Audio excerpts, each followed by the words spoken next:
ಗುರುಜಿನು ಮುಂದಿನ ರಾಶಿ ವೃಶ್ಚಿಕ ರಾಶಿ. ಈ ರಾಶಿಯವರಿಗೆ ಈ ತಿಂಗಳು ಯಾವ ರೀತಿ ಇದೆ?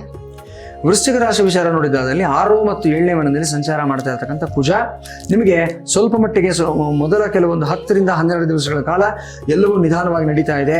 ಏನೋ ನೀವು ಎಕ್ಸ್ಪೆಕ್ಟ್ ಮಾಡದೇ ಇರತಕ್ಕಂಥ ಕೆಲವು ಸಮಸ್ಯೆಗಳು ಎದುರಾಗ್ತಾ ಇದೆ ಅಂತ ಅನ್ನಿಸಿದ್ರು ಸಹ ನಂತರ ಒಂದೊಂದಾಗಿ ಎಲ್ಲವೂ ಕ್ಲಿಯರ್ ಆಗ್ತಾ ಹೋಗತಕ್ಕಂಥದ್ದು ಇಲ್ಲಿ ಗೋಚರವಾಗ್ತಾ ಇದೆ. ಜೊತೆಗೆ ನಿಮ್ಮ ಸೋಷಿಯಲ್ ಇನ್ಫ್ಲೂಯೆನ್ಸ್ ಅನ್ನತಕ್ಕಂಥದ್ದು, ಸೋಷಿಯಲ್ ಸ್ಟೇಟಸ್ ಅನ್ನತಕ್ಕಂಥದ್ದು ಇಲ್ಲಿ ಜಾಸ್ತಿ ಆಗ್ತಾ ಹೋಗುತ್ತೆ. ನಿಮಗೆ ಈ ಸಮಯದಲ್ಲಿ ಹಲವಾರು ನಿಮಗೆ ಇನ್ಫ್ಲೂಯೆನ್ಷಿಯಲ್ ಆಗಿರತಕ್ಕಂಥ ವ್ಯಕ್ತಿಗಳ ಒಂದು ಪ್ರಭಾವಿ ವ್ಯಕ್ತಿಗಳ ಪರಿಚಯ ಆಗ್ತಕ್ಕಂಥದ್ದು, ಅವ್ರ ಮೂಲಕ ಕೆಲಸ ಕಾರ್ಯಗಳೆಲ್ಲವೂ ಸಹ ಇನ್ನಷ್ಟು ದೊಡ್ಡದಾಗಿ ಬೆಳೆಯತಕ್ಕಂಥ ಸಾಧ್ಯತೆಗಳಿದೆ. ರಾಜಕಾರಣದಲ್ಲಿರತಕ್ಕಂಥವರು, ಸಮಾಜ ಸೇವೆ ಮಾಡ್ತಾ ಇರತಕ್ಕಂಥ ವ್ಯಕ್ತಿಗಳು, ಇವರೆಲ್ಲರಿಗೂ ಅಷ್ಟೇ ಈ ಒಂದು ಪರ್ಟಿಕ್ಯುಲರ್ ತಿಂಗಳು ದೊಡ್ಡ ಮಟ್ಟಕ್ಕೆ ಬೆಳೆಯೋದಕ್ಕೆ ಅವಕಾಶಗಳು ನಿಮ್ಮನ್ನು ಹುಡುಕೊಂಡು ಬರತಕ್ಕಂಥ ಸಾಧ್ಯತೆಗಳಿವೆ. ಇನ್ನು ಶುಕ್ರ 9ನೇ ಮನೆಗೆ ಬಂದಾಗ ಪರ್ಟಿಕ್ಯುಲರ್ಲಿ ಈ ಒಂದು ಹೆಲ್ತ್ ಅಂಡ್ ವೆಲ್ನೆಸ್ ಸೆಗ್ಮೆಂಟಲ್ಲಿ ಕೆಲಸ ಮಾಡ್ತಾ ಇರತಕ್ಕಂಥವರು, ಬ್ಯೂಟಿ ಅಂಡ್ ಕಾಸ್ಮೆಟಿಕ್ ಸೆಗ್ಮೆಂಟಲ್ಲಿ ಕೆಲಸ ಮಾಡ್ತಾ ಇರತಕ್ಕಂಥ ವ್ಯಕ್ತಿಗಳು, ಇವರೆಲ್ಲರಿಗೂ ಅಷ್ಟೇ ಲಾಭಾಂಶಗಳು ಜಾಸ್ತಿ ಆಗುತ್ತೆ, ಪ್ರಾಫಿಟ್ಸ್ ಅನ್ನೋ ಜಾಸ್ತಿ ಆಗುತ್ತೆ. ನಿಮ್ಮ ಬಿಸ್ನೆಸ್ ಇನ್ನಷ್ಟು ದೊಡ್ಡ ಮಟ್ಟಕ್ಕೆ ಬೆಳ್ಕೊಂಡು ಹೋಗುವಂಥ ಒಂದು ಸಾಧ್ಯತೆಗಳು ಸ್ಪಷ್ಟವಾಗಿ ಕಾಣಿಸ್ತಾ ಇದೆ.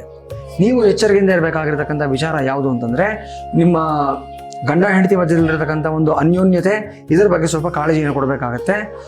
ಗಿರಿಜಾ ಕಲ್ಯಾಣ ಪೂಜೆಯನ್ನು ಮಾಡಿಸ್ತಕ್ಕಂಥದ್ದಾಗಲಿ, ಸೀತಾರಾಮ ಕಲ್ಯಾಣ ಸೇವೆಯನ್ನು ಮಾಡಿಸ್ತಕ್ಕಂಥದ್ದಾಗಲಿ ಇದನ್ನು ಮಾಡಿದ್ದಾದಲ್ಲಿ ಒಳ್ಳೆ ಫಲಿತಾಂಶವನ್ನು ಪಡ್ಕೊಳ್ತೀರಾ, ಶುಭವಾಗುತ್ತೆ ನಿಮಗೆ.